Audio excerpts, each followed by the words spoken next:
So the federal government is finally issuing cash bonus stimulus payments. A new stimulus relief package could provide hundreds of thousands of Americans with up to $600 stimulus aid. Here's your daily news report, everybody, and fourth stimulus check update. You invested in America. In fact, you passed the biggest investment of rebuilding the nation in history. Now, it's true we got some Republicans, friends, to help on the Infrastructure Act. But we're talking how many in the House? 12, 13, 14 or something, whatever it was? 13. I mean, come on. So stimulus checks worth up to $600 will be issued to workers in certain U.S. industries in the coming months. The money comes from $700 million in federal relief funds that aim to pay back eligible workers for expenses tied to the crisis. The U.S. Department of Agriculture set aside the funds to compensate workers who took on unexpected costs, including purchasing their own crisis protective gear and taking unpaid leave. A deadline for organizations to apply to distribute the funds is looming, which will bring workers one step closer to getting the cash. Workers who helped keep Americans fed during this time may be eligible for money through the Farm and Food Workers Relief Grant. Around $665 million was set aside for farmers and meat packers who paid out of pocket to prepare for, prevent exposure to, and respond to the crisis. According to USDA, expenses could include money paid for personal crisis protective equipment and childcare. The grant money will be given to state agencies and nonprofit organizations that offer services in industries. I was happy for them, don't get me wrong. But have you noticed that every new bridge, every trench dug to put in to take out lead pipes, every trench dug, there's a Republican standing there saying, this is a great thing. Wonderful. The USDA announced a deadline extension in January, which gives the entities until March 10th to apply. Americans who worked in grocery stores as the crisis continued in the United States could also see payments. The USDA set aside $20 million to support grocery store employees as part of the grant program. Though the amount they could see remains unclear, the agency said the funds for grocery store workers aim to recognize their essential role and offset other costs incurred. However, buddy, it's important to remember that the IRS won't be handling the payments for farm workers. Will not be handling the payments for farm workers. They can instead expect the checks to come from state agencies, nonprofit organizations, and local governments. According to the USDA website, workers will apply to grant recipients to receive part of the $700 million in relief funds. Now, everybody, as millions of people file their 2021 tax returns, those who didn't get the third federal stimulus check or $3,600 child tax credit can get the cash with the refund. Families who added a new dependent in 2021 and Americans whose income dropped are among those who could also be eligible for cash. To receive the money, you'll have to file a 2021 tax return. The deadline to file your taxes in 2020 is Monday, April 18th. To get a payment, you must claim the recovery rate credit on your tax return. To claim the credit, individuals need to know the total amount of their third round of economic impact payments. The amount can be found on your IRS account or on the IRS letter that is being sent to American households. The IRS started accepting tax returns on January 24th, and it typically takes 21 days for refunds to be sent out. According to the IRS, you must file a return to claim the credit, even if you don't usually file a tax return to receive your stimulus money. It's also important to remember, friends, that two groups of people are likely facing a longer delay in receiving the refund check. And these include people who claim the child tax credit or the earned income tax credit on their annual returns.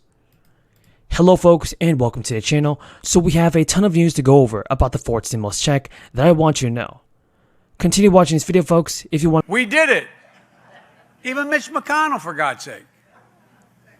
You know, as we say in my outfit, bless me, Father, for I have sinned. This has been so much since the last confession. Look, the simple fact is, this infrastructure bill is going to transform America. I mean, not figuratively, literally transform America. That's already starting.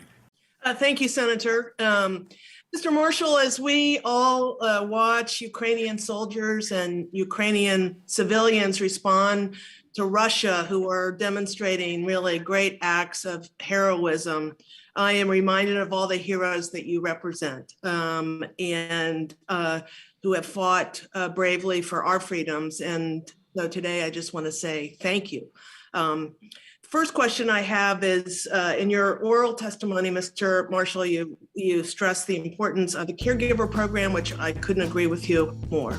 I recently introduced the Elizabeth Dole Home and Community-Based Services for Veterans and Caregivers Act of 2022 to provide all veterans the ability to be at home for their care when they need it, and to stay away from institutionalized nursing home care. Over half of the veteran population today who use the VA are over 65 years of age. So I was wondering how you felt about this bill that I just introduced. Thank you for that question, and I will yield to our legislative director, Ms. Elam. Thank you, Congresswoman. Excellent bill. DAV is very appreciative and supports the bill. Lots of provisions in there that are going to make a real difference in veterans' lives. We need to make sure that veterans do have those home-based primary care services to continue to be able to live in their homes as they age to the extent possible. And we need to make sure that our aging veteran population, which is really going to increase over the next 20 years, that VA is prepared, both with the internal VA services that will be needed, the inpatient community living centers, our veteran state homes, as well as that home-based directed care. So we really appreciate the hard work from you and your staff on that issue, and a very thoughtful bill, and happy to have supported it. Thank you, Ms. Elam, and thank you for your leadership. I'll stick with questions to you since I have very limited time. I know Mr. Marshall talked a lot about and stressed a lot around women veterans, sexual harassment, MST, and the need for all of that. Can you talk a little bit about where we still need to go with regards to women veterans? I know I only have about 20 seconds left, but if you could just highlight a few. I'll make this quick then. Certainly, we appreciate all of those efforts that you've made in this regard. Made a huge difference, as has both of these committees. And I think moving forward, we're seeing progress with regard to the zero tolerance policy that the Secretary has put forth, and letters that are starting to go out to every veteran. I've received one myself for those that use the VA healthcare system. That's a great first step. We're going to need Congress to continue to do oversight. This has been a long-standing issue, so we will be behind you to make that happen. Thank you, Ms. Elam, and I yield back, Senator. Thank you. Senator Blumenthal. Earth does, and that is guaranteed paid family and medical leave. At a time when hundreds of thousands of bright young people are unable to afford a higher education and millions are struggling with student debt,